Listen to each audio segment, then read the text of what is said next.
கர்த்தராகிய இயேசு கிறிஸ்துவின் நாமத்தினாலே நான் உங்களை வாழ்த்துகிறேன்.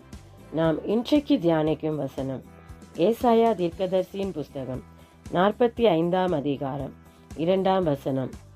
நான் உனக்கு முன்னே போய் கோணலானவைகளை செவ்வையாக்குவேன். இந்த வசனத்தில் தேவனாகிய கர்த்தர் நமக்கு என்ன சொல்கிறாருன்னா, நம்முடைய வாழ்க்கையில் காணப்படுகிற என்னென்ன காரியங்கள் கோணலாக இருக்கிறது என்று நாம் நினைக்கிறோமோ அந்த காரியத்திலே எல்லாம் நமக்கு முன்பாக தேவன் கடந்து செல்வாராம். அதாவது நம்முடைய வாழ்க்கையில் நாம் சில நேரங்களில் பயப்படுகிறோம். ஏன்னா இந்த வேலை எப்படி முடியுமோ, என் எதிர்காலம் என்ன ஆகுமோ என்று நாம் சில வேலைகளில் கலங்கி நிற்கிற அந்த காரியத்தில் நம்முடைய தேவனாய கர்த்தர் நமக்கு என்ன சொல்கிறார்னா, நீ அந்த காரியத்தில் முன்னே போய் எதுவும் பிரயாசப்பட வேண்டாம். நானே உனக்கு முன்னே சென்று எல்லாத்தையும் நான் உனக்கு முன்பாக சென்று என்னென்ன காரியங்கள் தடையாக இருக்கிறதோ எல்லா தடைகளையும் நீக்கி எல்லாவற்றையும் நான் பார்த்து கொள்வேன் என்று கர்த்தர் சொல்கிறார். அதாவது என்னென்னா, கர்த்தர் நமக்கு முன்பாக போகிறது அப்படின்னா என்ன அர்த்தம்னா, நாம் ஒரு சில காரியத்தில் இந்த வழியில் போகலாம் அப்படின்னு நினைப்போம். அந்த வழி நமக்கு தடையான வழியாக இருக்கும், நமக்கு தெரியாது. ஆனால் நமக்கு அறியாத வழியில் கர்த்தர் போய் வேலை செய்து ஒரு மனிதர் கண்களில் தயவு கிடைக்க காரியமோ எந்த காரியம் நமக்கு எட்டாத காரியத்தில் தேவனாய கர்த்தர் அவர் கிரியை செய்ய ஆரம்பிப்பார்.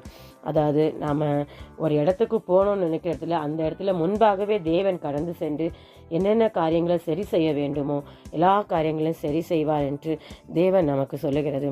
அடுத்து கோணலை செவ்வையாக்குவேன். அதாவது நம்முடைய வாழ்க்கையில் காணப்படுகிற குழப்பமான சூழ்நிலை, முறிந்த உறவுகள், தோல்விகள், ஏமாற்றங்கள் இதெல்லாம் ஒரு கோணலான காரியங்கள் தான். அதாவது சில சின்ன சின்ன குழப்பங்கள்னால, சின்ன சின்ன பிரச்சனையினால் ஒரு பெரிய பெரிய போராட்டங்கள் வந்திருக்கும். நம்ம உறவுகள் மத்தியில் ஒரு பிளவு வந்திருக்கும், தோல்விகள் வந்திருக்கும், ஏமாற்றங்கள் வந்திருக்கும். இதையெல்லாம் தேவனாய கர்த்தர் என்ன சொல்கிறாருன்னா, இல்லை நான் உனக்கு அதை நேராக்குவேன் அப்படின்னு சொல்கிறாரு. அதாவது கோணலாக இருக்கிறத நமக்கு செவ்வையாக்கி தருவேன் என்று தேவனாய கர்த்தர் சொல்கிறாரு. நம்முடைய வாழ்க்கையில் எத்தனை குழப்பம் இருந்தாலும் சரி, தேவன் அழகானதாய் நமக்கு மாற்றி தருவாராம். மூடிய கதவுகளை நமக்கு திறப்பாராம். அதாவது நமக்கு முன்பாக அவர் கடந்து சென்று நமக்கு என்னென்ன காரியங்கள் கோணலாக இருக்கிறதோ அதை அவர் செவ்வையாக்கி நமக்கு என்னென்ன ஆசீர்வாதங்கள் தடைபட்டிருக்கிறதோ, அதாவது சத்ரு தடை பண்ணி வச்சுக்கிற வெண்கல கதவுகளைப் போல, இருப்பு தாழ்பால்களைப் போல என்னென்ன காரியங்கள் நமக்கு அடைபட்டு இருக்கிறதோ எல்லா அந்த தடைகளையும் தேவனாய் கர்த்தர் தாமே நமக்கு முன்னாக சென்று உடைத்து நமக்கு மனிதரால் திறக்க முடியாத காரியங்கள்லாம் தேவனாய கர்த்தர் நமக்கு திறந்து நீண்ட நாட்களாக பூட்டப்பட்டிருக்கிற எல்லா கதவுகளையும் தேவனாய கர்த்தர் திறந்து நமக்கு வழியை திறந்து கொடுப்பேன் என்று சொல்கிறார். தேவனாய கர்த்தர் நமக்கு சொல்கிறாரு. அவர் அப்படி திறக்கிறது நிமித்தம் நம்முடைய வாழ்க்கையில் நமக்கு முன்பாக கடந்து சென்று நம்முடைய கோணலை செவ்வையாக்கி எல்லா வழிகளையும் தடைகளை நீக்கி வழிகளை திறக்கிறதன் மூலம் இருளில் இருக்கிற பொக்கிஷங்கள், நமக்கு இவ்வளோ நாள் கிடைக்காத மறைக்கப்பட்டிருந்த பொக்கிஷங்களை நமக்கு தேவன் கொடுப்பார். நம்ம எதிர்பார்க்காதது நமக்கு வாய்ப்புகள் கிடைக்கும். நிறைய மறைந்திருக்கிற திறமைகளை கர்த்தர் வெளிப்படுத்துவார். சரியான நேரத்தில் நமக்கு உதவி கிடைக்கும். ஏற்ற நேரத்தில் நமக்கு அநேக ஆத்துமாக்கள் நமக்கு ஒத்தாசை செய்கிறாய். தேவன் எல்லாவற்றையும் நமக்கு நேர்த்தியாய் செய்து தருவார்.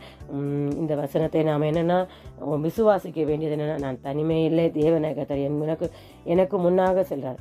எந்த காரியத்துக்கு நாம் சென்றாலும் நான் தனியாக செல்லலை, எனக்கு முன்பாக என் தேவனாய கர்த்தராகிய இயேசு கிறிஸ்து செல்கிறார் என்று நம்ம விசுவாசிக்கும் போது நம்முடைய வாழ்க்கை விசுவாசம் மாத்திரமல்ல, இந்த வசனத்தை நாம் விசுவாசத்தோடு அறிக்கை பண்ண வேண்டும். கர்த்தர் என்னுடைய வாழ்க்கை காணப்படுற எல்லா கோணலையும் அவர் செவ்வையாக்குவார். அவர் எனக்கு முன்பே கடந்து சென்று எல்லாவற்றையும் செவ்வையாக்குவார் என்று நாம் விசுவாச அறிக்கை செய்து தேவனை நம்பும்போது நம்முடைய கோணலை செவ்வையாக்கி தேவன் நமக்கு மறைக்கப்பட்டிருக்கிற அந்த காலத்தில் இருக்கிற ஆசீர்வாதங்களை நமக்கு தருவார். நாம் இப்போது ஜெபிப்போமா? அன்பின் பரலோக பிதாவே, உம்மை நன்றியோடு துதிக்கிறோம், சோத்தரிக்கிறோம் தகப்பனே. இந்த வேளையிலும் தேவனாகிய கர்த்தாவே ராஜா, எங்கள் வாழ்க்கையில் அநேக காரியங்கள் தகப்பனே ராஜா தடைபட்டு இருக்கிறது, கோணல்கள் உண்டு தகப்பனே. தேவனாய கர்த்தர் தாமே எல்லாவற்றுக்கும் முன்பாக எங்களுக்கு முன்பாக நீர் கடந்து சென்று எல்லா கோணலையும் நீக்கி எல்லா தடைகளையும் உடைத்து போட்டு எங்களுக்கு வழிகளை திறந்து நாங்கள் அறியாத எட்டாத இடத்துல எங்களை நிறுத்தும்படியாக ஜெபிக்கிறோம். எங்களுக்கு அறியாத ஆசீர்வாதங்களை தேவன் தருவீர் நம்புகிறோம் கர்த்தாவே. இதை அப்படியே செய்து எங்களை ஆசீர்வதிக்கிற கிருபைக்கு நன்றியோடு ஸ்தோத்திரிக்கிறோம். கர்த்தராகிய இயேசு கிறிஸ்துவின் நாமத்தில் ஜெபிக்கிறோம் நல்ல பிதாவே, ஆமேன். கர்த்தர் உங்களை ஆசீர்வதிப்பாராக.